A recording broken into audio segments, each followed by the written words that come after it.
भूटान में हमारी यात्रा के गाइड रहे ताशी जी।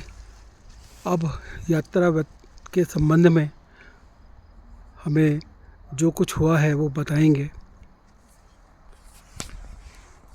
हिंदी इंग्लिश इंग्लिश बोल दो। So, Mr. Ajay, I'm Tashi, so I'm their guide. So they have visited Bhutan for 6 nights. No, 6 nights, 7 days. So now today is their last day in Bhutan. So they came from Delhi to Paro on the first day, and then we drive to Thimphu. That's the capital. So in Thimphu, so we stayed 2 nights. And then in Thimphu, we visited the Buddha, the highest Buddha, the sitting Buddha, which is 51 meter. The statue over there, we call it the Buddha Dodema. So then after that, so we been to the preservation center of the Takin. The Takin is our national animal.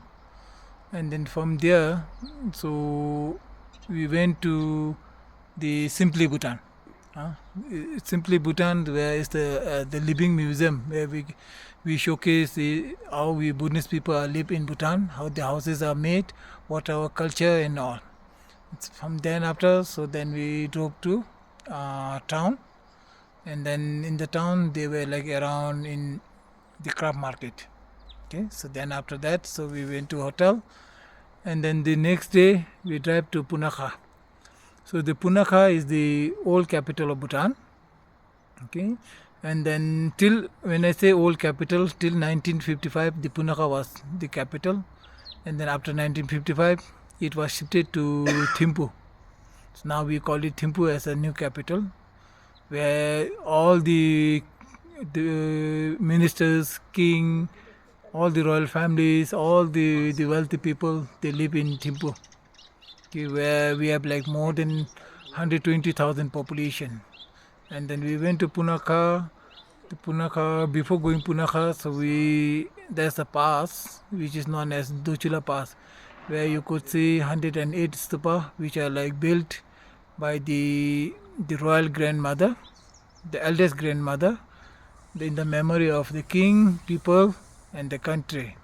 So from down there, so we drove down to the valley, the Sopsoka Valley, which is somewhere in the Punakha Valley, and then where we visited the Temple of Fertility. The Temple of Fertility is like dedicated to the divine madman, who is like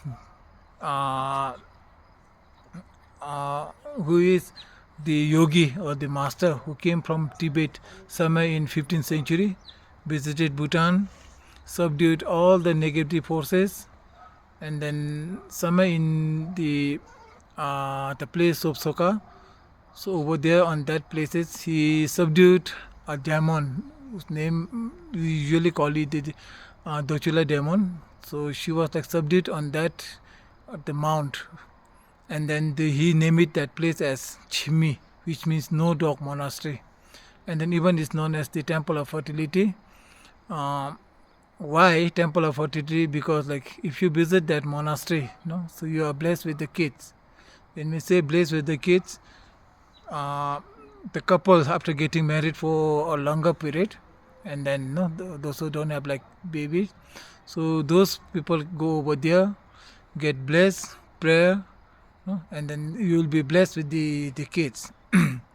So then after we went to visit Punakha Fort, which was built in the year 1639. So that is the one of the most beautiful fort and the one of the biggest fort that we had in Bhutan, which is built in between two rivers. So on your left hand side, if you drive, so is female river, on your right hand side is the male river. And then the fort is believed that is built on the trunk of the sleeping elephant.